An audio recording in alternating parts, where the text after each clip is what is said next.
नमस्कार, ANB news देख रहे हैं। यहाँ पर मैं हूं आपके साथ मुस्कान। स्वागत है आप सभी का एएनबी न्यूज के स्पेशल बुलेटिन में। दिल्ली की राजधानी नई दिल्ली में 28 मई यानी कि रविवार को नई संसद का उद्घाटन किया जाएगा। इससे पहले दिल्ली पुलिस ने सुरक्षा के पुख्ता इंतजाम कर लिए हैं।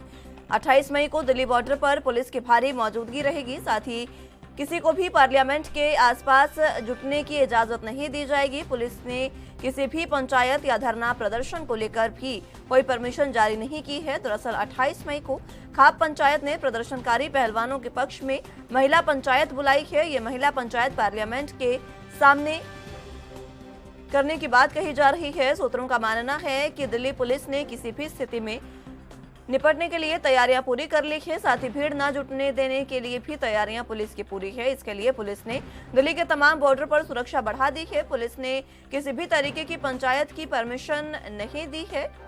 सूत्रों के मुताबिक 28 मई को जंतर मंतर से पार्लियामेंट की तरफ जाने वाली हर सड़क को पूरी तरह से बंद कर दिया जाएगा। पुलिस के अलावा पैरामिलिट्री फोर्स के जवान बड़ी तादाद में मौजूद रहेंगे। इनमें महिला जवान भी शामिल होंगी।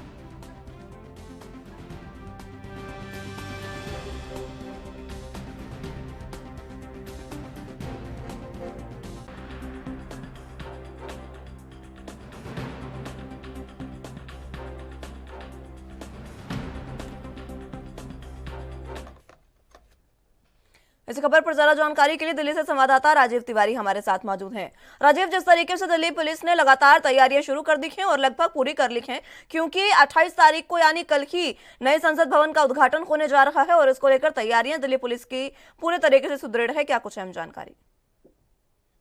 देखिए, यहाँ पर बात करें जिस तरीके से 28 मई की, तो 28 मई को नए संसद भवन का उद्घाटन जो है वो खुद प्रधानमंत्री मोदी जी के द्वारा किया जाएगा। इसी को लेकर जो पहलवान है वो भी अब कहीं ना कहीं धरना प्रदर्शन जो है उनका भी जारी है और लगातार ये कहा जा रहा है कि नए संसद भवन तक कहीं ना कहीं महिला पहलवानों की जो पंचायत है वो कहीं ना कहीं अपना आक्रोश जो है वो जाहिर कर सकती है। मगर यहाँ पर बात करें जिस तरीके से लगातार कहीं ना कहीं जो महिला पहलवानों की, तो उनकी तरफ से भी कल प्रेस वार्ता की गई, जिसके अंदर विनेश फोगाट की बात करें या साक्षी मलिक की बात करें या बजरंग पुनिया की बात करें, उनकी तरफ से भी बिल्कुल स्पष्ट किया गया है कि जंतर मंतर से लेकर पार्लियामेंट तक वो बिल्कुल मार्च करेंगे और यहाँ तक की जो पंचायत है वो भी उनके साथ शामिल रहेगी और सभी से समर्थन भी मांगा गया। मगर जहां पर भी पुलिस उनको रोकेगी वो वहीं पर ही कहीं ना कहीं बैठते हुए नजर आएंगे। उन्होंने बिल्कुल स्पष्ट किया कि जहां पर भी उनको रोका जाएगा वो कहीं ना कहीं वहीं पर ही स्थिर हो जाएंगे और हिंसा नहीं करेंगे। मगर यहाँ पर बात करें दिल्ली पुलिस की, तो दिल्ली पुलिस की तरफ से तमाम इंतजाम जो है किए गए हैं। उनकी तरफ से दिल्ली के सीमाओं यानी कि बॉर्डर पर भी दिल्ली पुलिस की 6 बटालियन जो है वो लगातार कहीं ना कहीं सुरक्षा व्यवस्था बनाकर रखेंगी। मगर दिल्ली के पार्लियामेंट एरिया की बात करें तो तमाम रास्तों को भी कहीं ना कहीं सील कर दिया गया है, ताकि किसी को भी आने जाने की परमिशन जो है वो नहीं दी गई है और ना ही धरना प्रदर्शन करने की अनुमति दी गई है। जी राजीव, जिस तरीके से धरना प्रदर्शन की अनुमति नहीं दी गई है, लेकिन पहलवानों का साफ तौर पर कहना है कि वो धरना प्रदर्शन करेंगे। उनका साफ तौर पर यह कहना था कि जब उद्घाटन होगा तो वहीं पास में उद्घाटन स्थल के पास में बैठ करके वो धरना प्रदर्शन करेंगे। ऐसे में महिला पुलिस भी वहां पर तैनात की गई है। अभी की अगर तैयारियों की बात करें तो किस तरीके की जो सुरक्षा है वो रखी गई है दिल्ली में? देखिए, यहाँ पर बात करें आज जिस तरीके से पुलिस की बात करें तो पुलिस व्यवस्था बिल्कुल बढ़ाई जा रही है और लगातार कहीं ना कहीं कल शाम से ही पुलिस व्यवस्था की जो टीमें हैं यानी कि 20 टीमें जो है वो दिल्ली के जंतर मंतर से लेकर पार्लियामेंट तक लगाई जाएंगी और लगातार ये कोशिश की जाएगी कि महिला पुलिस भी, जिसमें 10 बटालियन जो है वो कहीं ना कहीं दिल्ली पुलिस की किसके महिला पुलिस की रहेंगी और 10 बटालियन जो है वो कहीं ना कहीं दिल्ली पुलिस की जवानों की रहेगी। मगर यहाँ पर सुरक्षा व्यवस्था कड़ी की गई है, ताकि जो प्रदर्शन है यानी कि जंतर मंतर पर भी जो प्रदर्शन किए जाएंगे उसकी भी परमिशन दिल्ली पुलिस की तरफ से नहीं दी गई है और कोई भी प्रदर्शनकारी या फिर कहें किसान जो है या फिर कहें जो महिला जो पंचायत की जाएगी वो भी, उसकी भी अनुमति जो है वो दिल्ली के पार्लियामेंट एरिया के आसपास बिल्कुल भी नहीं दी गई है। अगर कोई व्यक्ति पहुंचने की कोशिश करता है तो उसको तुरंत ही डिटेक्ट कर लिया जाएगा। मगर यहाँ पर महिला पहलवानों की बात करें तो उनकी तरफ से भी कल जो शाम को प्रेस वार्ता की गई थी उसके अंदर भी यही कहा गया है कि वो एक शांतिपूर्ण तरीके से पार्लियामेंट तक मार्च करेंगे और वो जो पंचायत होगी उनकी जन की जो बैठक की जाएगी वो भी कहीं ना कहीं शांतिपूर्ण तरीके से की जाएगी। अगर पुलिस उनको रोकती है तो वो वहीं पर बैठकर, जहां पर भी उनको रोका जाएगा वहीं से ही वो अपनी बैठक जो है वो की जाएगी। मगर महिला पहलवानों की तरफ से पूरे देश के लोगों से कहीं ना कहीं समर्थन मांगा गया और ये तक क्या है कि 11 बजे तक जंतर मंतर पर पहुंचे, उसके बाद ही ये प्रदर्शन जो है वो स्टार्ट किया जाएगा पार्लियामेंट तक। जी हम्म। ठीक है राजीव, लेकिन जिस तरह की सुरक्षा के इंतजाम पुख्ता किए गए हैं, प्रधानमंत्री खुद यहाँ पर आ रहे हैं, लगभग सत्ता पक्ष के तमाम लोग यहाँ पर होंगे, कई विपक्ष के लोग यहाँ पर मौजूद रहेंगे, उनकी जो सुरक्षा है उसके लिहाज से भी दिल्ली पुलिस के लिए बड़ी चुनौती है, क्योंकि अलग अलग दल जो है वो यहाँ पर विरोध भी कर रहे हैं, प्रदर्शन भी कर रहे हैं, चाहे पहलवानों की बात करें, उनके साथ किसान हैं, खाप पंचायतें हैं, तमाम लोग हैं, इनको संभालना दिल्ली पुलिस के लिए सबसे बड़ी चुनौती इस समय बना हुआ है। देखिए, बिल्कुल सही कहा आपने। यहाँ पर बात करें दिल्ली पुलिस, तो दिल्ली पुलिस के लिए बिल्कुल चुनौती है और कहीं ना कहीं दिल्ली पुलिस जो है इस चुनौती को स्वीकार कर कर इसीलिए पहले से ही तैयारियां की जा रही हैं। विपक्ष की बात करें, विपक्ष भी कहीं ना कहीं महिला पहलवानों के साथ है और यहाँ तक कि जो तो किसान है या फिर कहे खप पंचायत के लोग हैं वो भी इनके साथ है। आम जनता भी कहीं ना कहीं महिला पहलवानों के साथ खड़ी हुई है और लगातार कहीं ना कहीं यही परिस्थिति हमने कैंडल मार्च में भी देखी, जो इंडिया गेट तक निकाला गया था। मगर उसके अंदर भी दिल्ली पुलिस की तरफ से तमाम सुरक्षा एजेंसियां जो है वो लगाई गई थी। मगर कल की बात करें, कल जिस तरीके से 11:30 बजे के जो है वो कहते हैं दिल्ली के जंतर मंतर से लेकर पार्लियामेंट तक जाने की कोशिश की जाएगी। मगर देखना होगा क्या ये शांति बनी, जो जिस तरीके से पहलवानों की तरफ से कहा गया वो शांतिपूर्ण प्रदर्शन करेंगे और शांतिपूर्ण तरीके से ही मार्च करेंगे संसद भवन तक। मगर उस मार्च को कहीं ना कहीं परमिशन नहीं दी गई है दिल्ली पुलिस की तरफ से। दूसरा ये, अगर इसमें थोड़ी बहुत भी हिंसा होती है तो कहीं ना कहीं दिल्ली पुलिस के पास शायद अधिकार रहेंगे ताकि उसको स्थिति को कंट्रोल कर सके। मगर दिल्ली पुलिस इस स्थिति को कैसे कंट्रोल करेगी और विपक्ष जो इनके साथ है पहलवानों के साथ, उनको किस तरीके से मैनेज किया जाएगा और शांतिपूर्ण तरीके से ये प्रदर्शन किया जाएगा या फिर जो बैठक की जाएगी ये शांतिपूर्ण तरीके से रहेगी या फिर इसमें हिंसा होने की भी कहीं ना कहीं चांसेस नजर आ रहे हैं। जी ठीक है राजीव, बहुत शुक्रिया आपका हमारे साथ जुड़ने के लिए और तमाम अहम जानकारी हम तक पहुंचाने के लिए।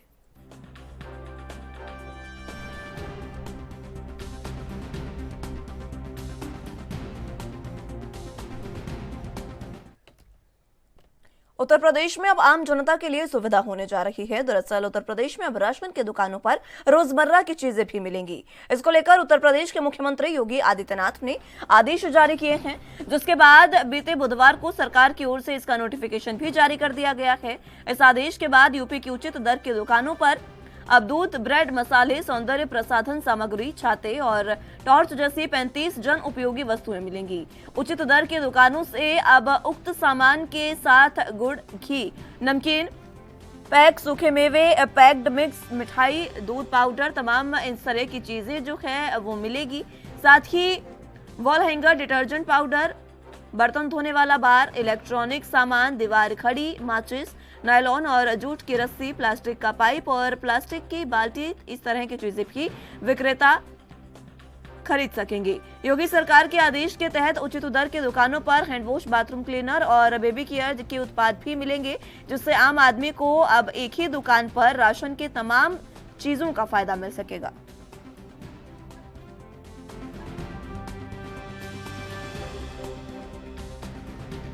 इस खबर पर ज्यादा जानकारी के लिए लखनऊ से संवाददाता ऋषभ गुप्ता हमारे साथ मौजूद हैं। ऋषभ, जिस तरीके से उचित दर की जो दुकानें हैं उत्तर प्रदेश में, उनको अब और ज्यादा अपग्रेड कर दिया गया है और रोजमर्रा की चीजें भी अब उसमें शामिल कर दी गई है, क्या कुछ है हम जानकारी?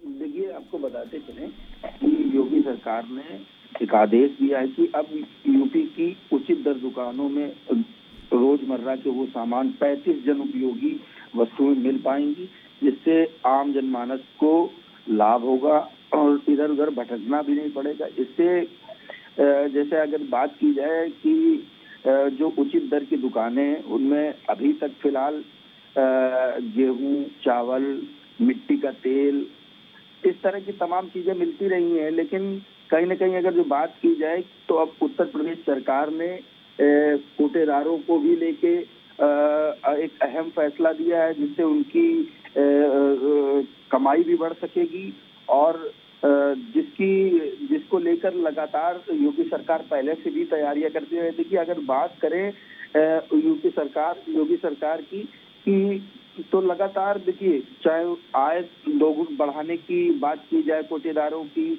या आम जनमानस को लाभ पहुंचाने की बात की जाए, लगातार काम कर रही है।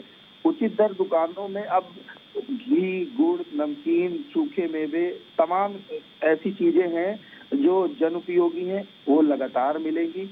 इसको लेकर लगातार योगी सरकार काम भी कर रही है और जल्दी ही ये इसको जमीनी स्तर पर भी उतारने का काम करेगी। जी, जिस तरीके से अब उचित दर की दुकानें हैं उन पर तमाम रोजमर्रा की चीजें मिलने जा रही है, इसको लेकर आम जनता को काफी राहत मिलने जा रही है। आम जनता क्या कुछ कह रही है इस तमाम बात पर? देखिए, आम जनता को इन तमाम चीजों को लेके लाभ मिलेगा। उनको एक ही दुकान से सारी चीजें मिल जाएंगी। लगातार इस पर जो है काम भी कर रही सरकार और लोगों को कम समय पे एक ही जगह सारी चीजें मिल जाए, इसके लिए योगी सरकार ने फैसला लिया है। लगातार इस पर योगी सरकार काम भी कर रही थी। देखिए, उत्तर प्रदेश में जितने भी कोटेदार हैं, 80,000 कोटेदारों को ये विभाग, जो रसद खाद्य विभाग, काम कर रहा है इस पर और लगातार लोगों को राहत देने के लिए सरकार लगातार इस पर काम कर रही है। देखिए, उपरोक्त जो वस्तुएं हैं, 35 वस्तुएं, इनकी बिक्री की अनुमानित उचित दर दुकानों के माध्यम से इस शर्त पर प्रदान की जाएगी कि वस्तुओं के विनिर्माता FSSAI के मानकों का अनुपालन करता हो तथा जिन वस्तुओं की गुणवत्ता प्रमाणीकरण की आवश्यकता हो वे वस्तुएं समक्ष स्तर पर प्रमाणीकृत हों। इसके अलावा केवल उन उचित दुकानदारों को दी जाएंगी जिनके मुख्य मार्ग पर दुकानें स्थित हैं, जहां पर भारी वाहन का आवागमन सुचारू रूप से हो सकता है। इसके लिए योगी सरकार ने आयुक्त खाद्य एवं रसद विभाग के स्तर पर एक समिति का भी गठन किया है, जिसमें एक सदस्य खाद्य सुरक्षा एवं औषधि प्रसाधन का होगा। यह समिति अनुमन्य वस्तुओं की समय समय पर समीक्षा भी करेगी एवं इनकी संख्या में वृद्धि अथवा कमी भी करने का काम करेगी। जी ऋषभ, जिस तरीके से ये बातें जो जारी की गई है, जो नोटिफिकेशन जारी किया गया है, कब से ये जो तमाम चीजें हैं, जो 35 वस्तुएं हैं, वो उचित दर की दुकानों पर मिलनी शुरू हो जाएंगी? देखिए, अभी फिलहाल ये आदेश दे दिया गया है, लगातार इस पर काम भी हो रहा है। जल्दी ही इसको लेकर काम भी शुरू कर दिया गया है। बहुत कम समय पर ही इसको अवेलेबल कर दिया जाएगा और जिससे लोगों को राहत मिलेगी।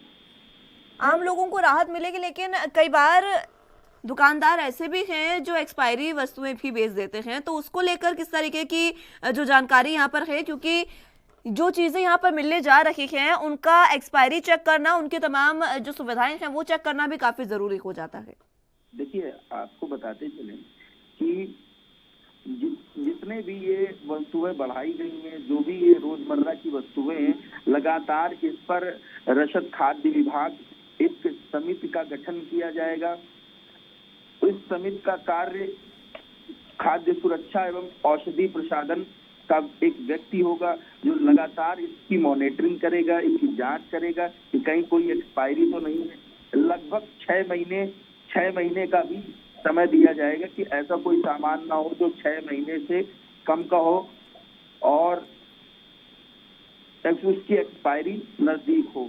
तो तमाम ऐसी चीजों को लेकर लगातार अधिकारी मॉनिटरिंग करेंगे। इसी के लिए समिति का गठन किया गया है। लगातार जो है मॉनिटरिंग बनाई जाएगी, तो इसको लेकर भी जो है आम जनमानस को सहूलियत प्रदान की जाएगी।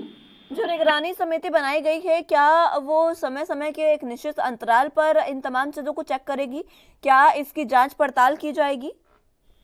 देखिए, इस समिति का गठन किया गया है, लगातार इसके मानकों को चेक किया जाएगा। क्या ये आम जनमानस के लिए उपयोगी हैं ये वस्तुएं या नहीं है, या इन पे कोई कमी आ रही, इन तमाम चीजों को लेकर लगातार समिति काम करेगी और समय समय पर इसकी गुणवत्ता को भी चेक करेगी। जी ठीक है ऋषभ, बहुत शुक्रिया आपका हमारे साथ जुड़ने के लिए और तमाम अहम जानकारी हम तक पहुंचाने के लिए।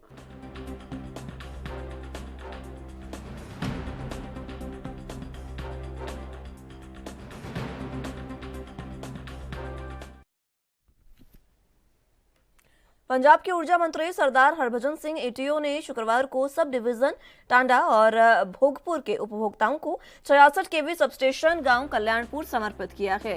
इस मौके पर कैबिनेट मंत्री ने खुलासा किया कि इस 66 केवी सबस्टेशन कल्याणपुर में एक नया 12.5 MVA पावर ट्रांसफार्मर स्थापित किया गया है और इसको 132 केवी सबस्टेशन टोंडा के 4 11 केवी फीडरों और 2 11 केवी फीडरों, 132 केवी सबस्टेशन भोगपुर के 6.83 MVA लोड को इस नए 66 केवी सबस्टेशन कल्याणपुर में शिफ्ट करने के लिए जोड़ा जा रहा है। इस प्रोजेक्ट की कुल लागत 422,12,000 रुपए रखी है। उन्होंने बताया कि ट्रांसफार्मर पर ओवरलोड होने के कारण खासकर धान की बिजाई के सीजन गर्मियों में बिजली सप्लाई प्रभावित हो रही थी। अब यह नया सबस्टेशन अन्य सबस्टेशनों पर बोझ को घटाएगा और आदमपुर हलके के 6 गांवों को और उडमार हलके के 8 गांवों समेत 14 गांवों के उपभोक्ताओं को बिजली सप्लाई बढ़ाएगा। इस मौके पर लोगों को संबोधित करते हुए सरदार हरभजन सिंह एटीओ ने कहा कि मुख्यमंत्री भगवंत सिंह मान के नेतृत्व में पंजाब सरकार राज्य के लोगों को निर्विघ्न बिजली सप्लाई यकीनी बनाने के लिए हर संभव यत्न कर रही है।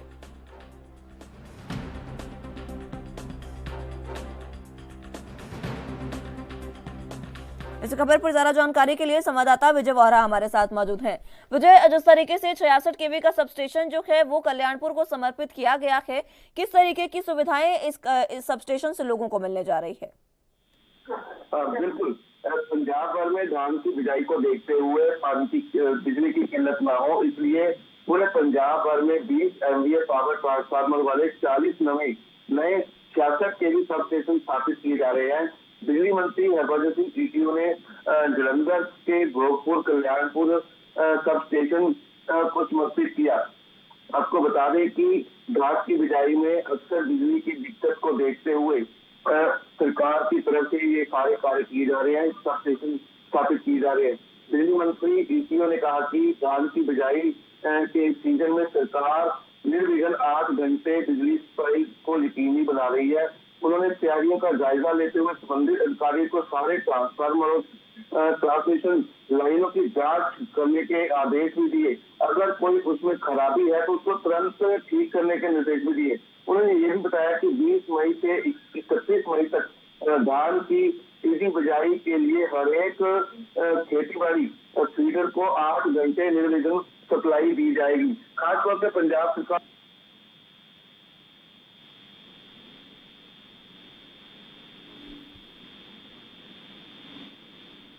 मुझे आवाज मिल पा रही है आपको?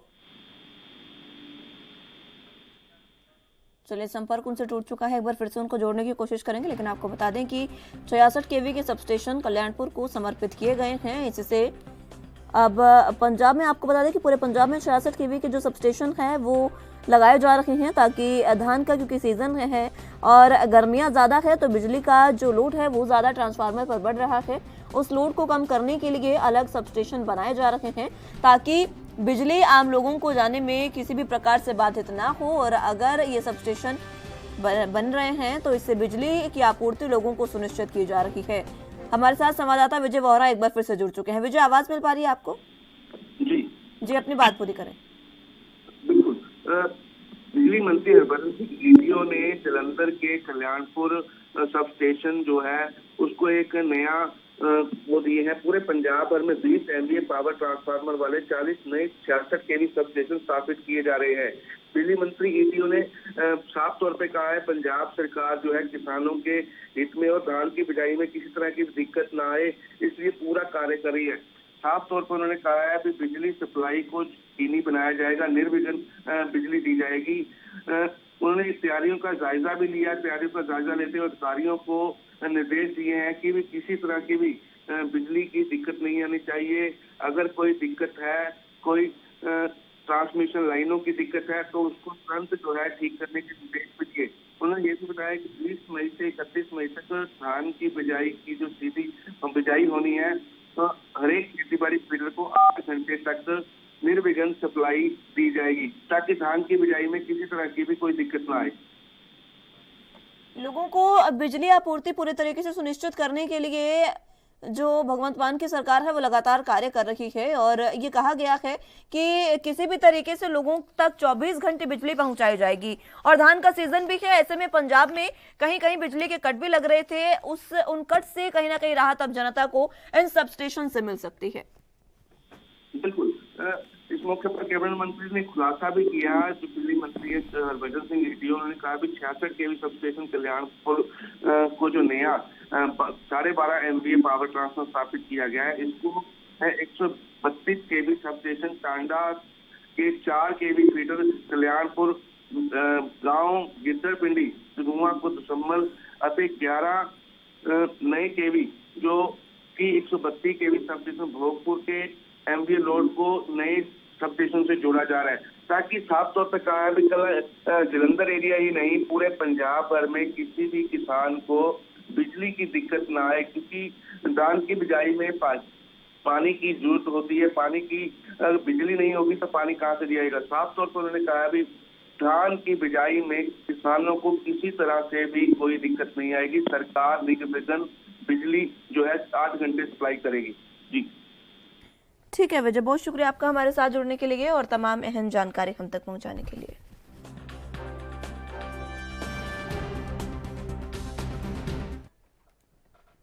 पंजाब के मुख्यमंत्री भगवंत मान ने बिजली बिल न भरने के कारण डिफॉल्टर हुए उपभोक्ताओं के लिए एक मुश्त निपटारा योजना का ऐलान किया है, जिससे आर्थिक मजबूरियों के कारण जिनके कनेक्शन काटे गए थे या फिर जोड़े नहीं जा रहे थे, उनको सुनहरा मौका मिला है। ये योजना 3 महीने के लिए हर वर्ग के उपभोक्ता, खास तौर पर औद्योगिक उपभोक्ताओं के लिए जारी रहेगी।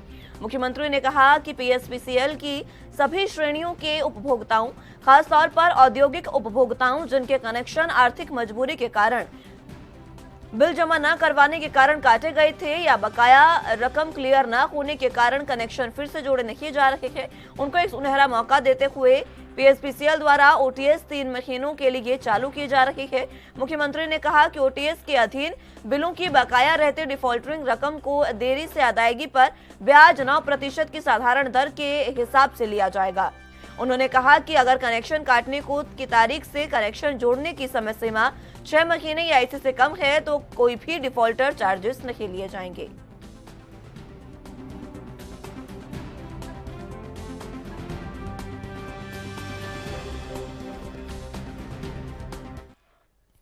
इस खबर पर ज्यादा जानकारी के लिए चंडीगढ़ से संवाददाता अमित सेठी हमारे साथ मौजूद हैं।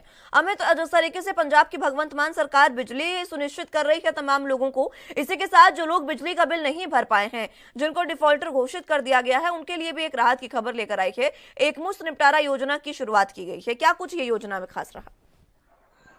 जी बिल्कुल, अगर पंजाब सरकार की बात की जाए तो पंजाब सरकार ने जिस तरह से अपने वादों में कहा था कि पंजाब को मुफ्त बिजली दी जाएगी, 300 यूनिट भी जिस तरह से मुफ्त मिल रहे थे, और मगर अगर वहीं डिफॉल्टर्स की बात की जाए जिन्होंने लंबे अरसे से बिजली का बिल नहीं भरा, उनके लिए भी अब बड़ी खुशी की राहत जो है वो सामने आई है, क्योंकि अब जो है उनका जो है बिजली का जो है निपटारा किया जाएगा। 4 किश्तों में वो जो है पैसा अपना दे पाएंगे, क्योंकि इससे पहले जो है इस तरह नहीं होता था। जिस तरह पहले की सरकारों में अगर किसी का कोई मीटर कट गया है और या किसी कारण से बिजली का बिल नहीं भर पाए वो, तो अब उनके लिए भी बड़ी खुशी की राहत जो है पंजाब सरकार दी गई है। इस योजना में क्या कुछ खास है, किस तरीके से बिजली का भुगतान करना होगा और क्या कुछ इसमें नियम कानून बनाए गए हैं, विस्तार से बताएं।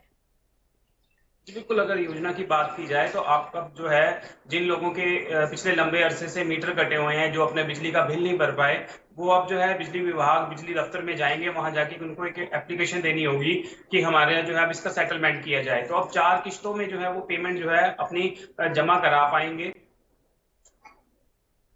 इसके तहत कुछ नियम कानून भी बनाए गए हैं और ये भी बताया गया है कि अगर डिफॉल्टर घोषित होने का और बिजली के भुगतान का समय जो 6 महीने से कम है तो उनको चार्जेस नहीं लिए जाएंगे। क्या कुछ ये चार्जेस हैं, इसके बारे में भी बताएं।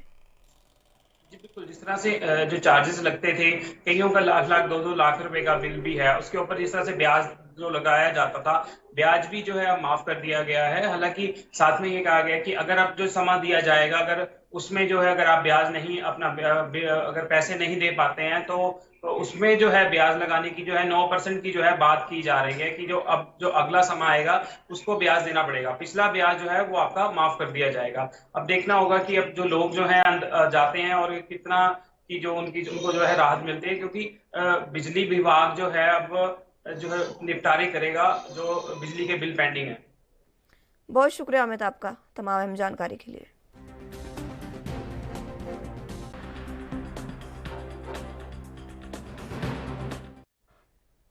आर्यन खान केस में विटनेस सैम डिसूजा का दावा है कि आईपीएस यानी तब के एनसीबी अधिकारी ज्ञानेश्वर सिंह ने उससे 16 लाख रुपए लिए हैं। ये रुपए हवाला के जरिए भेजे गए हैं। 2 एजेंट भी इसमें शामिल थे। सैम डिसूजा ने इस बात के प्रमाण बॉम्बे हाईकोर्ट में दिए हैं। इस मुद्दे पर सुनवाई भी हाईकोर्ट में होगी। समीर वानखेड़े को फंसाने में ज्ञानेश्वर सिंह ने कोई कोर कसर नहीं छोड़ी थी। अब वो खुद इस मामले में फंसते नजर आ रहे हैं। कई बार ये लिखा गया है कि अगर मामले की ईमानदारी से जांच हुई और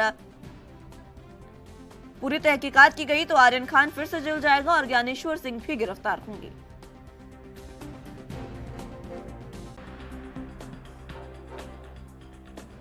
तो आपको बता दें कि समीर वानखेड़े पर लगातार ये आरोप लग रहे हैं कि उन्होंने शाहरुख खान से पैसे लिए, लेकिन अब इसमें गवाह सैम डिसूजा ने यह दावा किया है कि आईपीएस यानी तब के एनसीबी अधिकारी ज्ञानेश्वर सिंह ने उनसे 16 लाख रुपए की रकम ली है। ये रुपए हवाला के जरिए दिल्ली भी भेजे गए थे। इस तरीके की बात उनके द्वारा कही गई है। 2 एजेंट भी इसमें शामिल हैं। सैम डिसूजा ने इस बात के प्रमाण बॉम्बे हाईकोर्ट में भी दिए हैं और इस मुद्दे पर हाईकोर्ट में बहस भी होनी है। समीर वानखेड़े को फंसाने में ज्ञानेश्वर सिंह ने अभी तक कोई कसर नहीं छोड़ी है, लेकिन अब वो इस मामले में खुद फंसते नजर आ रहे हैं। समीर वानखेड़े पर लगातार आरोप लगाए जा रहे थे कि समीर वानखेड़े ने शाहरुख खान से पैसे लिए हैं, लेकिन अब विटनेस का ये कहना है कि ज्ञानेश्वर सिंह ने ही 16 लाख रुपए लिए थे और ये रुपए हवाला के जरिए भेजे भी गए थे। इस तरीके की बात सामने आ रही है। अब ऐसे में बॉम्बे हाई कोर्ट में सुनवाई इसकी होगी और उसके बाद किस तरीके की बात सामने आएगी ये देखना अहम होगा, क्योंकि समीर वानखेड़े को फंसाने में ज्ञानेश्वर सिंह ने कोई कसर नहीं छोड़ी थी। लगातार ज्ञानेश्वर सिंह अलग अलग तरीके की बातें कर रहे थे और उन्होंने साफ कहा था कि अगर इस मामले में जानकारी होती, इस पूरी तहकीकात होती है तो आर्यन खान एक बार फिर से जेल जाएगा। लेकिन अब ज्ञानेश्वर सिंह की गिरफ्तारी का पर तलवार लटकी है।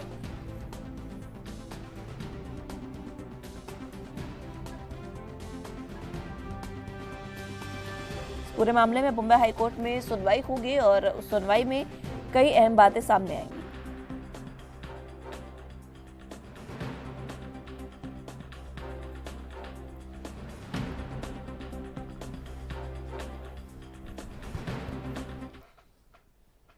इस खबर पर ज्यादा जानकारी के लिए मुंबई से संवाददाता सत्यप्रकाश सोनी हमारे साथ मौजूद हैं। सत्यप्रकाश, जिस तरीके से लगातार समीर वानखेड़े को फंसाने की कोशिश हो रही है या फिर यूं कहीं कि उन पर कार्रवाई जारी है, ये तो तमाम तहकीकात बताएगी, लेकिन अब बात सामने आ रही है कि ज्ञानेश्वर सिंह ने भी जो रुपए हैं वो कुछ रकम ली है और ये खुलासा किया है विटनेस ने। बिल्कुल, देखिए एनसीबी के विटनेस सैम डिसूजा ने मुंबई हाई कोर्ट को एक याचिका दी है। उस याचिका में कई प्रकार के खुलासे किए गए हैं, जिसमें सबसे बड़ा और अहम खुलासा है कि समीर वानखेड़े के अलावा जब दूसरे एनसीबी अधिकारी आए थे उस दौरान उन्होंने 16 लाख रुपए उनसे कैश लिया था और यह कैश जो है हवाला के जरिए दिल्ली से मंगाया गया था। इस तरह के बड़े खुलासे किए हैं और यह भी कहा है कि समीर वानखेड़े को जानबूझकर फंसाने के लिए प्लानिंग चल रही है। ऐसे में उसने जो हाई कोर्ट को याचिका दी है उसमें इस खुलासे के तहत यह बताया है कि समीर वानखेड़े को सिर्फ फंसाने के लिए इस तरह की व्यवस्था की गई है, जिसमें सबसे बड़े जो मुख्य मास्टरमाइंड है वो एनसीबी के डायरेक्टर ज्ञानेश सिंह है और ज्ञानेश सिंह ने ही 16 लाख रुपए सैम डिसूजा से मंगवाए थे। आर्यन खान की गिरफ्तारी न हो इस पूरे मामले में इस तरह की प्रोपोगंडा रचा गया और कोर्ट के याचिका में यह भी कहा गया है कि अगर इस पूरे मामले की जांच जो है ईमानदारी और सच्चाई से की गई तो आर्यन खान सहित उनके जिन्होंने 16 लाख रुपए लिए ज्ञानेश्वर सिंह वह भी जेल जा सकते हैं। और इस पूरे मामले पर उनके वकील ने एक पूरे मामले पर प्रकाश डाला और मीडिया से बातचीत भी की। जिस तरीके से ये पत्र लिखने की आप बात कर रहे हैं, इस पत्र में साफ लिखा गया है कि अगर तहकीकात इस मामले की होती है तो आर्यन खान और ज्ञानेश्वर सिंह दोनों ही जेल जाते हैं। ऐसे में बॉम्बे हाई कोर्ट में इसकी सुनवाई होनी है, किस तरीके की सुनवाई इसमें हो सकती है, क्योंकि क्या ये गवाह पेश होंगे या नहीं, ये तमाम बातें सामने आ रही हैं।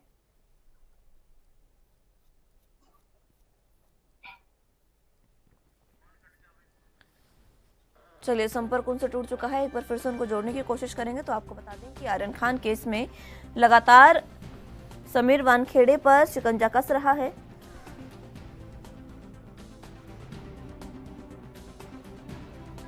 ऐसे में अब एनसीबी के विटनेस सैम डिसूजा ने बड़ा दावा किया है। उन्होंने साफ तौर पर कहा कि आईपीएस यानी तब की एनसीबी अधिकारी ज्ञानेश्वर सिंह उनसे 16 लाख रुपए लिए थे। ये रुपए हवाला के जरिए दिल्ली भेजे गए थे। 2 एजेंट भी इसमें शामिल थे। सैम डिसूजा ने इस बात के प्रमाण बॉम्बे हाई कोर्ट को दे दिए हैं। इस मुद्दे पर आज सुनवाई होने जा रही है। चलिए, सत्यप्रकाश सोनी हमारे साथ एक बार फिर से जुड़ चुके हैं। सत्यप्रकाश, जिस तरीके से आज इस मामले में सुनवाई होगी, इसमें ये बात सामने आ रही है कि हवाला के जरिए ये पैसे दिल्ली भेजे गए थे और 2 एजेंट भी इसमें शामिल थे, उन पर भी शिकंजा कस सकता है। बिल्कुल, जिन लोगों का जिक्र उस याचिका में किया गया है सभी के ऊपर शिकंजा कस सकता है। लेकिन देर शाम यह भी जानकारी आई कि सैम डिसूजा के वकील ने कहा है कि मुंबई हाई कोर्ट में वह अग्रिम जमानत के लिए अपील किए थे, जिसमें इस तरह का खुलासा किया गया था। लेकिन मुंबई हाई कोर्ट ने उनकी याचिका को खारिज करते हुए कहा है कि आप हाई कोर्ट आने के बजाय आप सेशन कोर्ट जाइए, वहां से आपको राहत मिलेगी। उसके साथ ही इस याचिका को उनके वकील ने वापस ले लिया है, यानी कि यह मामला कहीं न कहीं अपने अग्रिम जमानत को दिलाने के लिए खुलासा किया गया। लेकिन जब कोर्ट ने इस याचिका को निरस्त कर दिया तो उसे याचिका को वापस भी ले लिया गया, यानी कि अब उनकी कोई शिकायत नहीं है। तो यह अपने आप में बड़ा दिलचस्प होगा कि आप अपनी जमानत के लिए इस तरह के किसी के ऊपर गंभीर आरोप लगाते हैं और ये कहते हैं कि अगर इस आरोपों की सही से जांच होगी तो उन्हें जेल हो जाएगी, लेकिन आप बाद में आप अपनी याचिका को वापस ले लेते हैं। तो ये बड़ा सवाल होता है कि आखिरकार आप अपने आप को बचाने के लिए इतना बड़ा खुलासा कैसे किया, इतना बड़े गंभीर आरोप कैसे लगाए। तो इस जाहिर तौर पर यह पूरा मामला अब कोर्ट के अधीन है और कोर्ट इस पर विशेष ध्यान देगी कि जो याचिका में कहा गया है उसके पीछे का दस्तावेज क्या है, उसके पीछे की जो है जांच क्या करती है। ठीक है सत्यप्रकाश, बहुत शुक्रिया आपका हमारे साथ जुड़ने के लिए और तमाम अहम जानकारी हम तक पहुंचाने के लिए।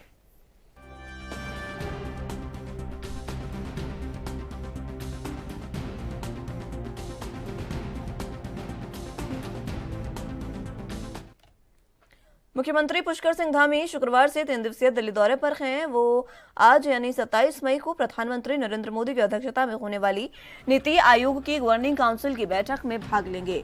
बता दें कि धामी उत्तराखंड को 2025 तक देश का अग्रणी राज्य बनाने के लिए राज्य सरकार के स्तर पर उठाए गए कदमों की जानकारी भी देंगे। मुख्यमंत्री के साथ सचिवालय के कुछ अधिकारी भी दिल्ली गए हैं, जो सीएम बैठक के एजेंडे के अनुरूप राज्य में सूक्ष्म और लघु उद्योग, स्वास्थ्य, शिक्षा, कौशल विकास के क्षेत्र में राज्य की प्रगति और भावी लक्ष्यों की जानकारी साझा करेंगे। मुख्यमंत्री पुष्कर सिंह धामी का 3 दिवसीय दिल्ली दौरा है, जिसमें आज वो नीति आयोग की बैठक में शामिल होने जा रहे हैं, जहां पर वो हिस्सा लेंगे और 28 मई को देश की संसद की नई बिल्डिंग का उद्घाटन कार्यक्रम में भी शामिल होंगे।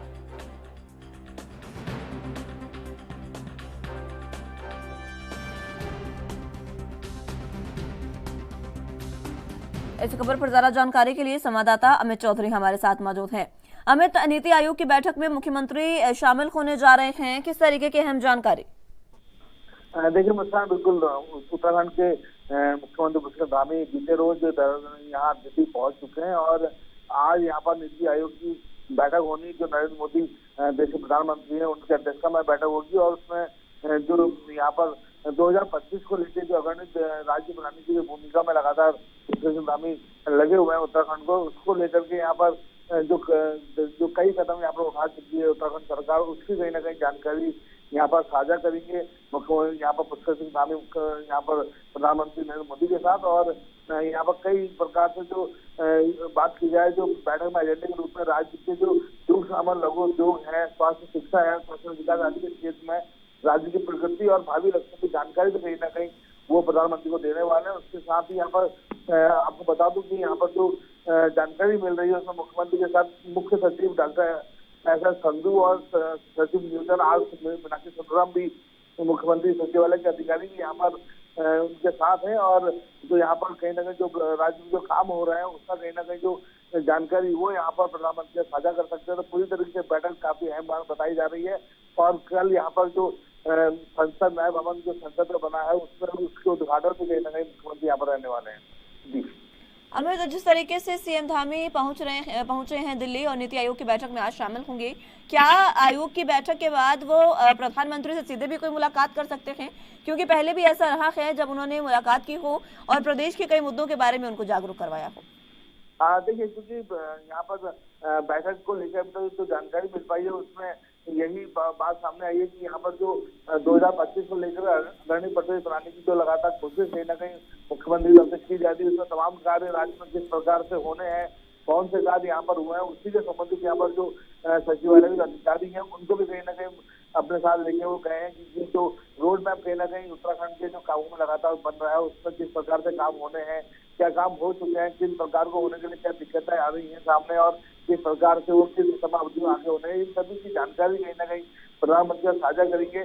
और मुलाकात होना इससे भी संभव, क्योंकि कई प्रकार से उत्तराखंड के अंदर जो कार्य लगातार होते हैं तो उसकी एक कहीं ना कहीं समीक्षा लगातार की जाती है प्रधानमंत्री की तरफ से, तो वो भी कहीं ना कहीं जानकारी प्रधानमंत्री देने वाले। तो मुख्यमंत्री की मुलाकात होना यहाँ पर जरूर तय माना जा रहा है और कई अहम मुद्दों पर कहीं ना कहीं यहाँ पर बात की जाएगी और पूरी तरीके से यहाँ पर जो लगातार उत्तराखंड को अग्रणी प्रदेश बनाने की जो लगातार कोशिश की जा रही है उसको लेकर के यहाँ पर अहम निर्णय और आगे दिए जा सकते हैं, ये जानकारी मौजूद नजर आ रही है। अमित, क्या नए संसद भवन के उद्घाटन सत्र में भी शामिल होंगे सीएम योगी?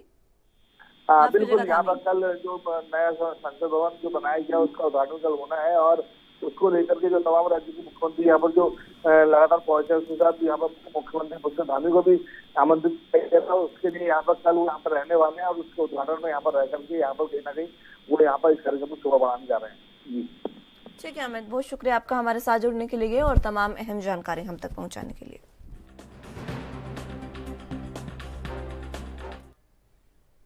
हिमाचल प्रदेश में प्राथमिक स्वास्थ्य केंद्रों से लेकर मेडिकल कॉलेजों में सेवाएं दे रहे डॉक्टर नॉन प्रैक्टिस अलाउंस बंद करने के बाद इसके विरोध में सोमवार 29 मई से 1 घंटे की हड़ताल पर रहेंगे। सुबह 10 बजे से 11 बजे तक यह हड़ताल जारी रहेगी, जिसके कारण मरीज परेशान हो सकते हैं। हालांकि आपातकालीन सेवाएं जारी रहेंगी। हिमाचल प्रदेश चिकित्सक संघ के प्रेस सचिव डॉक्टर विकास ठाकुर ने यह बताया है कि शुक्रवार को स्वास्थ्य सचिव एम सुधा देवी को एनपीए समाप्त करने की अधिसूचना वापस लेने के लिए पत्र लिखा है। उन्होंने कहा कि जब तक अधिसूचना वापस नहीं ली जाती तब तक हड़ताल जारी रहेगी। 1 हफ्ते तक हर दिन 1 घंटे की हड़ताल जारी रहेगी। इसके बाद समय बढ़ाया जाएगा। अस्पतालों में डॉक्टर विरोध स्वरूप काले बिल्ले लगाकर काम करेंगे। वहीं स्वास्थ्य मंत्री धनीराम शांडिल्य ने शुक्रवार को कहा कि प्रदेश में भर्ती नए डॉक्टरों को एनपीए देने पर सरकार पुनर्विचार करेगी। शिमला के रिज मैदान पर राज्य परिवहन विभाग की ओर से आयोजित रक्तदान शिविर में पहुंचे शांडिल्य ने पत्रकारों से सवालों का जवाब देते हुए कहा कि डॉक्टरों के एनपीए बंद करने की उन्हें जानकारी नहीं है। उन्हें अखबारों के माध्यम से इसका पता चला है। ये अधिसूचना किसने जारी की, इसकी क्या वजह है, ये मालूम नहीं। मंत्री ने यह बताया कि सरकार इस पर पुनर्विचार जरूर करेगी।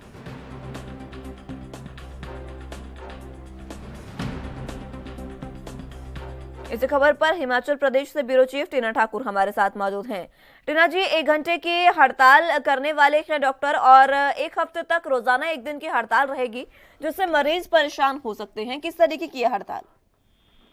जी देखिए, एनपीए बंद करने के विरोध में डॉक्टर्स का कहना है कि आज यानी 27 मई से वो काले बैज लगाकर काम करेंगे और 29 मई से सुबह 11 बजे से जो है हर रोज 1 घंटे की हड़ताल करेंगे। पेन डाउन स्ट्राइक उनकी रहने वाली है। तो आप सही कह रहे हैं कि इससे जो है ओपीडी भी प्रभावित होगी और जो रोजमर्रा के जो मरीज वहां पहुंचते हैं उसके अलावा जो वार्ड के मरीज हैं, जो अस्पताल की जो स्वास्थ्य सुविधाएं हैं वो काफी हद तक प्रभावित होंगे। और डॉक्टर्स का कहना है कि अगर हिमाचल प्रदेश सरकार जल्द ये फैसला वापस नहीं लेती है तब वो ये फैसला जो हड़ताल है उस पर जाने को मजबूर होंगे। उन्होंने 2 दिन का टाइम सरकार को दिया है कि वो ये जो अधिसूचना जारी हुई है उसको वापस लें। और वहीं जो स्वास्थ्य मंत्री है धर्मेंद्र शांडिल, उनकी तरफ से भी एक बयान आया है। उन्होंने कहा है कि पुनर्विचार करेगी सरकार। हालांकि उन्होंने इनकार किया कि उन्हें नहीं मालूम है कि अधिसूचना भी इस बारे में जारी हो चुकी है। तो उन्होंने कहा कि इस पर सरकार जो है पुनर्विचार करेगी और इसको जो है डॉक्टर को नुकसान नहीं वो होने देंगे, क्योंकि अभी तक जो है सरकार की तरफ से अगर बताए तो ये अधिसूचना जारी हो गई थी कि प्रदेश भर में जो स्वास्थ्य जो डॉक्टर्स हैं उनकी जो एनपीए है, जो नए डॉक्टर्स भर्ती होंगे उनका एनपीए जो है वो नहीं दिया जाएगा। तो ऐसे में सारे जो स्वास्थ्य संस्थानों में डॉक्टर्स हैं वो सारे खुले में विरोध में उतर आए हैं। और अब ऐसे में देखना है कि अगर सरकार जल्द इस फैसले पे कोई विचार नहीं करती है तो 29 मई से लगातार जो 1 घंटे की पेन डाउन स्ट्राइक होगी उसका कितना असर है वो सरकार के ऊपर उसकी सारी जिम्मेदारी डॉक्टर्स ने डाली है। जी टीना जी, जिस तरीके से डॉक्टर्स हड़ताल पर जा रहे हैं, मरीजों को तो परेशानी होगी ही, लेकिन 1 घंटे का समय पूरे हफ्ते के लिए रखा गया है। ऐसे में कई मरीजों को इससे परेशानी हो सकती है। साथ ही साथ अगर बात करें धनीराम शांडिल्य की, तो उन्होंने तो ये साफ कहा है कि उन्हें इस बारे में कोई जानकारी नहीं है, ये अधिसूचना किसने जारी की है इसके बारे में भी कोई जानकारी नहीं। जी बिल्कुल, आप सही बोल रही हैं। एक बड़ी बात उन्होंने कही है, वो स्वास्थ्य मंत्री है और ऐसे में ये एक बड़ा फैसला जो सरकार की तरफ से है उनके बंद करने का, और ऐसे में वो कह रहे हैं कि उनको जानकारी नहीं है। तो ये जरूर एक सरकार को सोचने वाली बात है कि इस तरह की जो अधिसूचना है बिना स्वास्थ्य मंत्री के जानकारी के कैसे वो जारी कर दी गई। और अगर अब जारी कर दी गई है तो स्वास्थ्य मंत्री अब खुद कह रहे हैं कि इसकी वजह क्या है उन्हें नहीं मालूम, लेकिन अभी जो वो कह रहे हैं कि अभी जो फैसला है उस पर वो पुनः विचार करेंगे और जो डॉक्टर्स हैं उनको नुकसान नहीं होने देंगे। ये वीरवार को सूचना जारी हुई थी और कल जो उनका बयान है धर्मेंद्र शांडिल का, डॉक्टर स्वास्थ्य मंत्री है, उन्होंने कहा है कि वो खुद भी डॉक्टर रहे हैं, तो ऐसे में डॉक्टर्स का वो नुकसान नहीं होने देंगे। वो जो है ये सरकार को एक बार पूर्ण विचार इस फैसले पर करेगी। हालांकि अगर जो डॉक्टर्स हैं वो 29 मई यानी सोमवार से लगातार 1 घंटे की पेन डाउन स्ट्राइक वो करते हैं तो इससे सीधा मरीज जो है ओपीडी जो मरीज है उन पर फर्क पड़ेगा। ओपीडी के भारी संख्या में लोग पहुंचते हैं और अगर ये इसी तरह चलता रहा तो आने वाले दिनों में स्वास्थ्य सुविधाओं जरूर बेहाल हो सकती है हिमाचल की, क्योंकि अभी तक भी दुर्गम इलाकों से, अन्य इलाकों से जो स्वास्थ्य सुविधाएं हैं वहां के बेहाल होने के समाचार लगातार आते रहते हैं। लेकिन अगर ये पेन डाउन स्ट्राइक होती है तो शहरों में भी जो है जो डॉक्टर्स है तो उनके कारण जो है जो मरीज जो वहां पहुंचेंगे अपने इलाज के लिए वो जरूर हो बड़े लेवल पे जो है ये स्वास्थ्य सुविधाएं यहाँ पे प्रभावित हो सकती है। जी टीना जी, कर्मचारियों का एनपीए बंद कर दिया जाता है और स्वास्थ्य मंत्री को इसकी जानकारी की नहीं है। वो कह रहे हैं कि हमें नहीं पता कि किसने इस तरीके की अधिसूचना जारी की है। तो क्या इस पर कोई जांच शुरू की गई है? क्योंकि ये सबसे बड़ा खुलासा उनकी तरफ से किया गया है कि स्वास्थ्य मंत्री को ही स्वास्थ्य कर्मचारियों के एनपीए बंद होने की जानकारी नहीं है। बिल्कुल, देखिए ये बड़ी बात है कि स्वास्थ्य मंत्री को इसकी जानकारी नहीं है और ये जो अधिसूचना है वो वित्त विनियमन विभाग की तरफ से जारी की गई थी और ऐसे में जो डॉक्टर्स हैं वो इसके विरोध में खड़े हो गए हैं। तो ऐसे में स्वास्थ्य मंत्री के सामने एक बड़ी बात है, लेकिन अब देखने वाली बात है कि वो जरूर ये कह रहे हैं कि वो पता करेंगे कि ये अधिसूचना किसकी तरफ से जारी हुई है और ये अधिसूचना क्यों जारी की गई है। तो अब जो स्वास्थ्य मंत्री है उनको देखना होगा कि उनके इजाजत के बगैर, उनकी जानकारी के बगैर ये बड़ी अधिसूचना कैसे जारी कर दी गई, क्योंकि अगर एनपीए बंद होता है तो जो स्वास्थ्य सुविधाएं उन पर सीधा असर पड़ेगा, चिकित्सकों की सेवाओं पर असर पड़ेगा और अभी तक जो हिमाचल में वैसे भी डॉक्टर्स की बहुत ज्यादा कमी है। तो अगर इस तरह की कोई हिमाचल सरकार इस तरह का कोई बड़ा फैसला लेती है तो आने वाले दिनों में जो स्वास्थ्य सुविधाएं उन पर बहुत बड़ा यहाँ पे प्रभाव पड़ेगा और जो लोग हैं वो सीधे तौर पर यहाँ पे प्रभावित होने वाले हैं। जी ठीक है टीना जी, बहुत शुक्रिया आपका हमारे साथ जुड़ने के लिए और तमाम अहम जानकारी हम तक पहुंचाने के लिए।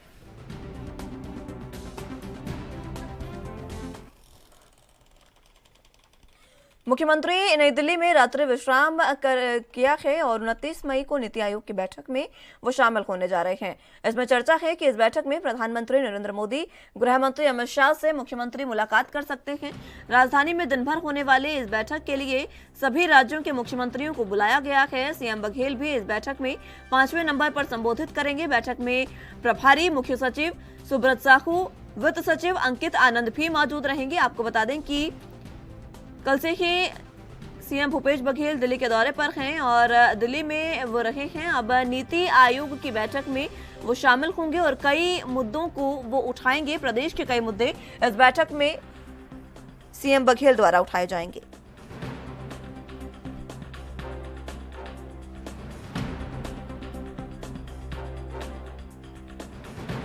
इस खबर पर ज्यादा जानकारी के लिए रायपुर से संवाददाता टिकेश वर्मा हमारे साथ मौजूद हैं। टिकेश, जिस तरीके से सीएम भूपेश बघेल नीति आयोग की बैठक में शामिल होने जा रहे हैं, क्या कुछ अहम जानकारी? देखिए, मुख्यमंत्री भूपेश बघेल आज नीति आयोग की बैठक में शामिल होंगे। दिल्ली में ये जो नीति आयोग की बैठक वो दिन भर होने वाली है। इस बैठक के लिए सभी राज्यों के मुख्यमंत्रियों को बुलाया गया, जिसमें मुख्यमंत्री भूपेश बघेल भी नीति आयोग की बैठक में हिस्सा लेने के लिए कल से ही दिल्ली पहुंच चुके थे। इस बैठक में प्रधानमंत्री नरेंद्र मोदी, अमित शाह से भी मुलाकात हो सकती है, ऐसी संभावना जताई जा रही है। हालांकि नीति आयोग की बैठक का जो संबोधन का जो प्रक्रिया है उसमें मुख्यमंत्री भूपेश बघेल का जो नंबर है वो 5वां है और इस बैठक में निश्चित तौर पर प्लानिंग और योजना पर चर्चा होगी कि किस तरीके से आने वाले वर्षों के दौरान प्रदेश की प्लानिंग के साथ साथ केंद्र की जो योजनाएं लंबित है उसकी मंजूरी के लिए और प्रदेश के लिए जो राजस्व की मांग की जाती है इस बैठक में उस पर भी चर्चा होगी। साथ ही साथ बैठक में जिस तरीके से मुख्यमंत्री ने अपनी रिपोर्ट कार्ड पेश करते हैं, तो मुख्यमंत्री भूपेश बघेल भी अपने इन 4-4.5 सालों की जो कार्यकाल है उसको लेकर भी रिपोर्ट पेश कर सकते हैं। जी, इसके साथ ही प्रदेश के कई मुद्दों को उठा सकते हैं सीएम बघेल। क्या कुछ अहम जानकारी, किस तरीके के मुद्दे यहाँ पर उठाए जा सकते हैं सीएम के द्वारा? भूपेश बघेल जब दिल्ली से रायपुर से कल रवाना हुए तो मुख्यमंत्री भूपेश बघेल से पूछा गया कि नीति आयोग की बैठक में आप शामिल होने जा रहे हैं, किन किन मुद्दों पर आप चर्चा कर सकते हैं। तो उन्होंने साफ तौर पर कहा कि छत्तीसगढ़ से जो भी जीएसटी क्षतिपूर्ति समेत कई विषय है उस पर चर्चा की जाएगी। मुख्यमंत्री भूपेश बघेल का साफ तौर पर यह कहना है कि केंद्रीय योजनाओं के नाम पर को लेकर चर्चा करेंगे, क्योंकि लगातार जिस तरीके से मुख्यमंत्री भूपेश बघेल इन नामों को लेकर मुखर रहे हैं कि केंद्रांश और राज्यांश का अगर 50-50% है तो केंद्रीय योजनाओं के नाम क्यों रखेगा, इस विषय पर भी चर्चा की जाएगी। तो मुख्यमंत्री भूपेश बघेल कल साफ तौर पर जाहिर कर दिया था कि इस बैठक में छत्तीसगढ़ के तमाम मुद्दे हैं या फिर जो जीएसटी से क्षतिपूर्ति जो पैसे बचे हुए हैं उस पर भी मुख्यमंत्री भूपेश बघेल मुखर होकर अपनी बात रखेंगे और वे अपने प्रदेश भर से जो रिपोर्ट कार्ड है साल भर की वो रखते हुए भी नजर आएंगे। तो इस बैठक महत्वपूर्ण है और इस बैठक में प्लानिंग और योजनाओं पर चर्चा की जाएगी। जी, नीति आयोग की बैठक में लगभग तमाम राज्यों के मुख्यमंत्री शामिल हो रहे हैं। ऐसे में क्या मुख्यमंत्री भूपेश बघेल जो हैं वो प्रधानमंत्री से या किसी अन्य मंत्री से 1-to-1 मुलाकात कर सकते हैं, क्योंकि कई प्रदेश के मुद्दे वो जाहिर तौर पर 1-to-1 मुलाकात में उनके सामने रखना चाहेंगे? जी देखिए, निश्चित तौर पर ये बताया जा रहा है कि मुख्यमंत्री भूपेश बघेल देश के प्रधानमंत्री नरेंद्र मोदी और गृह मंत्री अमित शाह से मुलाकात कर सकते, 1-to-1 चर्चा कर सकते, क्योंकि कई लंबे समय से कई जो योजनाएं है वो अभी तक से वंचित है छत्तीसगढ़ के लोग। तो उन विषयों पर चर्चा करेंगे, खुलकर बातचीत करेंगे, जिसके बाद निष्कर्ष निकलेंगे। लगातार ये कहा जा रहा था कि केंद्र के द्वारा कई योजनाएं हैं जो रोका जा रहा है और लगातार उसकी स्वीकृति के लिए लगातार पत्र भी लिखे जा रहे थे, लेकिन कहीं न कहीं इस दौरान जो है बातचीत नहीं बन पाई थी। लेकिन आज नीति आयोग की बैठक इस पर चर्चा होगी। साथ ही साथ कई ऐसे राज्य हैं जहाँ पर छत्तीसगढ़ की जो काम चलती है तो वहाँ पर भी उन राज्यों के मुख्यमंत्रियों से भी मुलाकात कर सकते हैं, चर्चा कर सकते हैं और योजनाओं पर चर्चा कर सकते हैं, किस तरीके से आने वाले समय में इन योजनाओं को छत्तीसगढ़ में क्रियान्वित की जा सकती है और छत्तीसगढ़ में जो योजना चल रही है उस पर किस तरीके से आने वाले समय में उस पर और बेहतर ढंग से काम किया जा सके, उसको कैसे आगे बढ़ाया जा सके। इसके लिए केंद्र सरकार से जो भी फंड की बात हो या फिर सुझाव की बात हो तो तमाम तरीके की हमको सुझाव और नीति और फैसले हमको देखने मिलेंगे। तो ये बड़ी बैठक और सुबह 10 बजे से बैठक चलेगी और शाम तक ये बैठक खत्म होने की आसार है। इस बैठक में निष्कर्ष क्या होगा ये बैठक के बाद ही पता चले। लेकिन एक सबसे बड़ी बात है कि प्रदेश के कई ऐसे ज्वलंत मुद्दे हैं जिस पर बात की जाएगी। जी ठीक है टिकेश, बहुत शुक्रिया आपका हमारे साथ जुड़ने के लिए और तमाम अहम जानकारी हम तक पहुंचाने के लिए।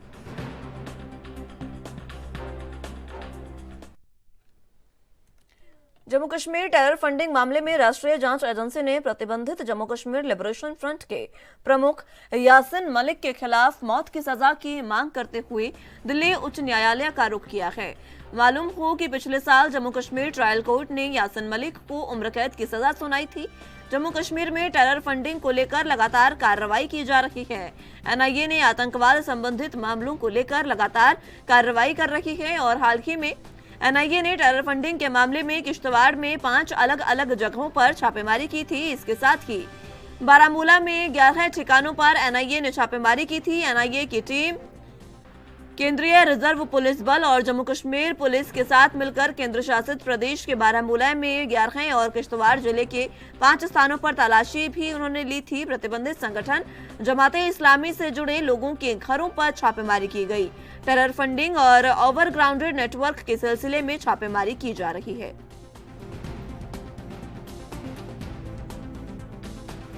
इसी खबर पर ज्यादा जानकारी के लिए जम्मू कश्मीर से संवाददाता रविंद्र श्रीवास्तव हमारे साथ मौजूद हैं।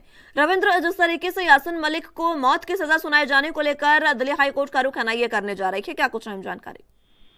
जी बिल्कुल, देखिए प्रतिबंधित संगठन जो है liberation front, Jammu Kashmir liberation front, उसके अध्यक्ष रहे यासिन मलिक जो हैं, उनके खिलाफ मौत की सजा की मांग करते हुए एनआईए ने दिल्ली उच्च न्यायालय का रुख किया है, क्योंकि इससे पहले ट्रायल कोर्ट जो है उसने यासिन मलिक को उम्र कैद की सजा सुनाई थी।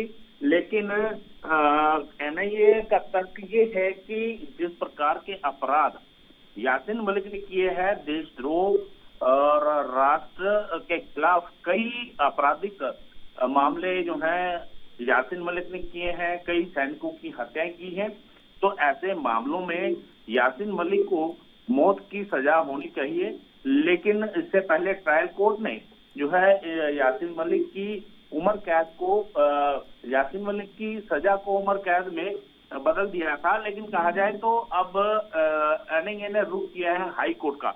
लेकिन एनआईए की तरफ से टेरर मामलों में लगातार कार्रवाई जो है वो की जा रही है, चाहे किश्तवाड़ का इलाका जो हो या फिर जम्मू कश्मीर का कोई भी इलाका हो, लगातार वहां पर छापेमारी की जा रही है। इसी के साथ किश्तवाड़ के साथ साथ कहा जाए बारामूला के 11 ठिकानों पर एनआईए ने छापेमारी की है। इसके साथ जब एनआईए की टीम जो है वो छापेमारी करने जाती है तो केंद्रीय रिजर्व पुलिस बल के साथ साथ जम्मू कश्मीर पुलिस भी उन्हीं के साथ होती है। और यही वजह है कि जमाते इस्लामी के से जुड़े हुए जितने भी लोग हैं उनके घरों पर एनआईए लगातार अपना शिकंजा कस रही है और इसी सिलसिले में लगातार छापेमारी भी की जा रही है। लेकिन यासिन मलिक को मौत की सजा दिए जाने के को लेकर एनआईए जो है उसने हाई कोर्ट का रुख किया है। जी, जिस तरीके से एनआईए ने हाईकोर्ट का रुख किया है और मौत की सजा यासिन मलिक को सुनाने की बात कही गई है, ऐसे में एनआईए ने कई ऐसे नेटवर्क्स को भी खंगाला है, उनके सिलसिले में छापेमारी की है और पुख्ता सबूत उनके हाथ लगे हैं। इसके बाद ये कार्रवाई की मांग की जा रही है। वो सबूत क्या कुछ हैं, क्या कोर्ट के सामने रखे गए? जी देखिए, कोर्ट के सामने कई ऐसे तथ्य रखे गए। जब यासिन मलिक आतंकवाद में शामिल हुआ था उस समय उसने एयरफोर्स के अधिकारियों की हत्याएं की थी और कई और लोगों की हत्याएं करने का मामला जो है यासिन मलिक के ऊपर है। खासकर राष्ट्रद्रोह जैसा मामला जो है, क्योंकि राष्ट्र के खिलाफ कई आपराधिक गतिविधियां इसने की हैं, उसी को लेकर एक ये तथ्य जो है वो हाईकोर्ट में रखे गए और कहा कि इस प्रकार के आपराधिक श्रेणी में आने वाले जो दुर्लभ से अति दुर्लभ जो है श्रेणी में ये धाराएं आती हैं, तो ऐसे में यासिन मलिक को फांसी की सजा जो है वो दी जानी चाहिए। क्योंकि लंबे अरसे से लगातार जो है यासिन मलिक खुला घूम रहा था। हालांकि यासिन मलिक को पिछले साल ही गिरफ्तार किया गया है और तब से लेकर कोर्ट के अंदर जो जेल में बंद है और अब यासिन मलिक के ऊपर एनआईए ने मृत्युदंड देने की मांग की है। रविंद्र, जिस तरीके से हाईकोर्ट का रुख किया गया है, ऐसे में कब इस मामले की सुनवाई होगी? याचिका दाखिल की गई है, क्या इसके बारे में कोई जानकारी? जी देखिए, अभी तक इसके बारे में कोई जानकारी नहीं मिल पाई है, लेकिन एनआईए ने कल ही जो है अपनी मांग को लेकर, मृत्युदंड की मांग को लेकर जो है उच्च न्यायालय का रुख किया है। और अब देखना ये होगा कि न्यायालय कब तक जो है अपनी प्रतिक्रिया देता है, कब इस पर जो है सुनवाई होगी। और फिर हाई कोर्ट क्या फैसला देता है ये आने वाला समय तय करेगा। लेकिन कहा जाए तो एनआईए अब किसी भी जो आतंकी संगठन है या आतंकियों से जुड़े हुए लोग हैं उनको बख्शने के मूड में नजर नहीं आ रही है। खास करके यासीन मलिक जैसे जिस प्रकार से अपराध किए हैं, यासीन मलिक ने जो खुद जम्मू कश्मीर लिबरेशन फ्रंट का मुखिया रहा है और लगातार उसने कई आपराधिक काम किए हैं, खास करके वायुसेना के अधिकारियों की हत्याएं की या वहां पर कश्मीरी पंडितों की हत्याएं की। तो ऐसे में जो एनआईए है अब उसने मृत्युदंड। ठीक है रविंद्र, बहुत शुक्रिया आपका हमारे साथ जुड़ने के लिए और तमाम अहम जानकारी हम तक पहुंचाने के लिए। फिलहाल के लिए राजधानी लाइव में मेरे साथ बस इतना ही। तमाम अहम खबरों के लिए आप देखते रहिए ANB न्यूज। नमस्कार।